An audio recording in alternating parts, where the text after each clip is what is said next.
Mas o fato é que venceu. Independente de qualquer situação, o que tá lá é que foi campeão. E aí, assim, a gente tem que separar o caráter do gente pelas conquistas, gente. Eu posso não gostar do Landim, eu posso não gostar do Marcos Braz, mas eles venceram. Tá lá, o time venceu e. Também não gostava deles, não. Entendeu? Mas eles ganharam, eu também não sou fã do Landim pelas histórias.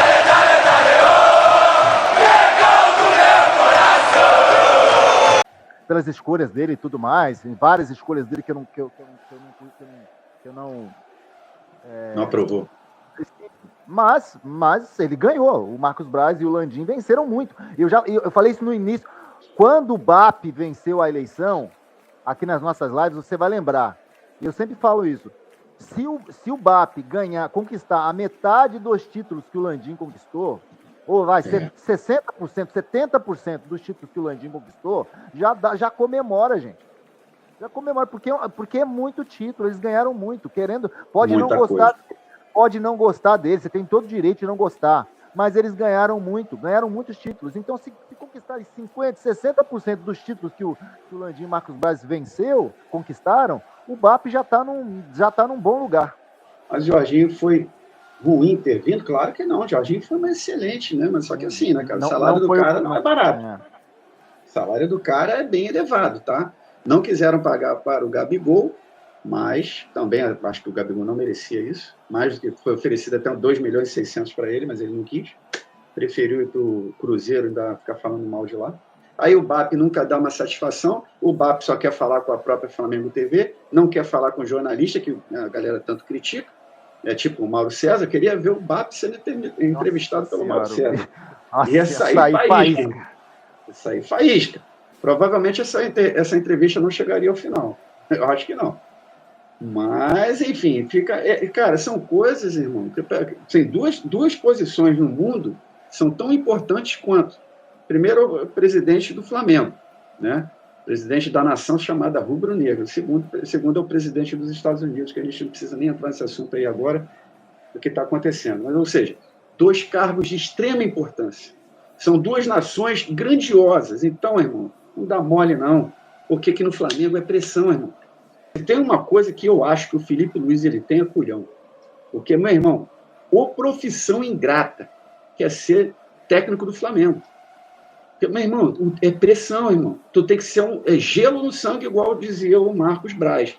Porque, meu irmão, para tu aturar a cobrança e chegar na coletiva, tomara que hoje seja uma coletiva de vitória, né? Chegar na coletiva explicando, não, eu não quis colocar o Pedro logo. Aí, irmão, mas por que você... Hoje é dia do amigo, por que você não colocou o Pedro? Pô, faz amizade com o Pedro de novo. Tem um detalhe que tem que ser dito, né? O Flamengo, no começo do ano, ele começa o ano com o Abel Braga, no primeiro mandato do Landim. Ele começa com o Abel Braga.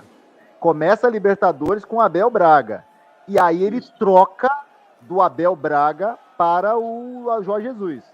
Isso. E aí acontece toda a revolução, né? Até então aposta Jorge Jesus, né?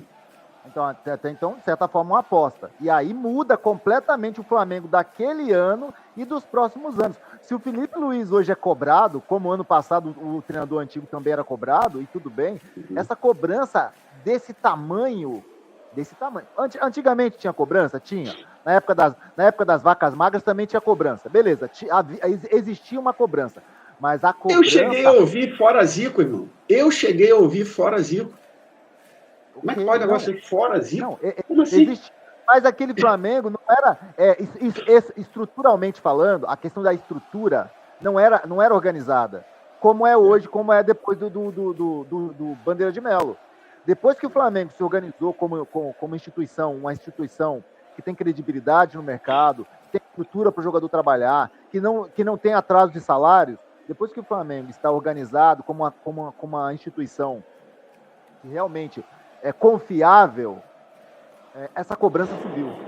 Depois que o Flamengo venceu títulos, conquistou títulos, depois do Flamengo do Jorge Jesus, essa cobrança ela mudou completamente. Então, essa cobrança que tem hoje para cima do Felipe Luiz ainda é por conta daquele ano de 2019 com o Jorge Jesus no Flamengo. A cobrança, o sarrafo subiu, Renato. O sarrafo subiu muito. E, então o treinador hoje ele tem que entregar muito mais do que os treinadores antigos, porque o clube ele é mais cobrado em todos os sentidos, porque tem mais investimento. O Flamengo, olha o quanto o Flamengo investe no futebol, olha o quanto que é um Arrascaeta, Renan. Olha quanto que é um Pedro. Olha quanto que o Flamengo paga no De La Cruz, que não joga. De La Cruz quebrado, que não joga nunca, que não tem sequência. Verdade. Vai sempre ter cobrança, não tem jeito. O cargo de presidente deste lugar aí, quer dizer, os Estados Unidos da América, não é mais importante que outros países. Concordo contigo, Marcelo, mas enfim, o cara tem uma tal de uma maleta lá, que tem a bomba atômica lá, apertou o botãozinho e todo mundo foi para o espaço, né? Então, por isso que eu estou te falando. No Flamengo é assim, o presidente do Flamengo, ele carrega uma maletinha também, que se ele apertar o botãozinho, vai todo mundo para o espaço. Inclusive o X9, que nunca... Não, o X9 vai ficar. O X9 vai ficar.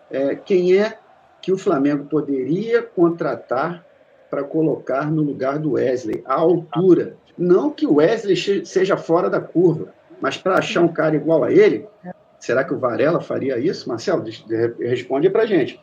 O Varela seria o substituto ideal do Wesley? O que você acha, Miguel? Eu acho desesperador.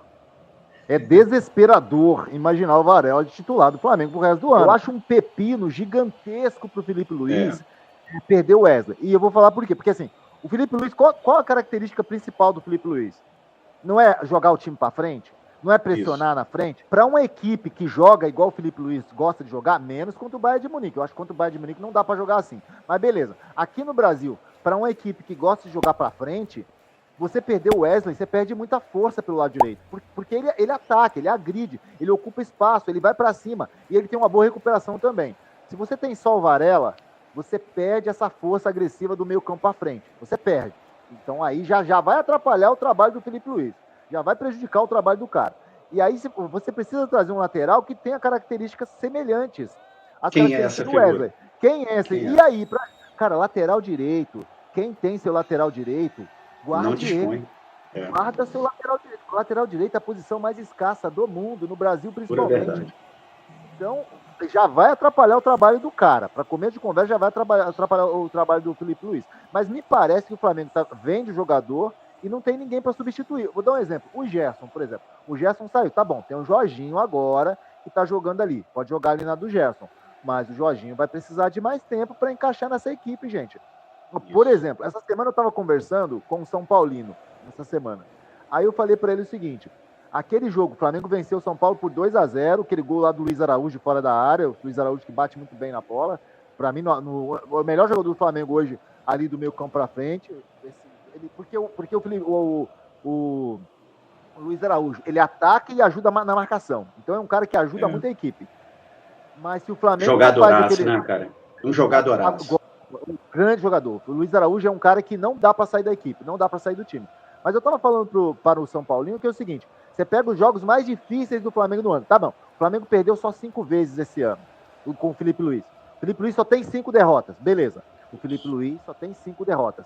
Mas os momentos mais difíceis do Flamengo, do Felipe Luiz, é quando ele pega uma equipe e ele não consegue resolver o jogo no primeiro tempo. Ele vai, fica com a bola, não resolve o jogo, vai lá e perde.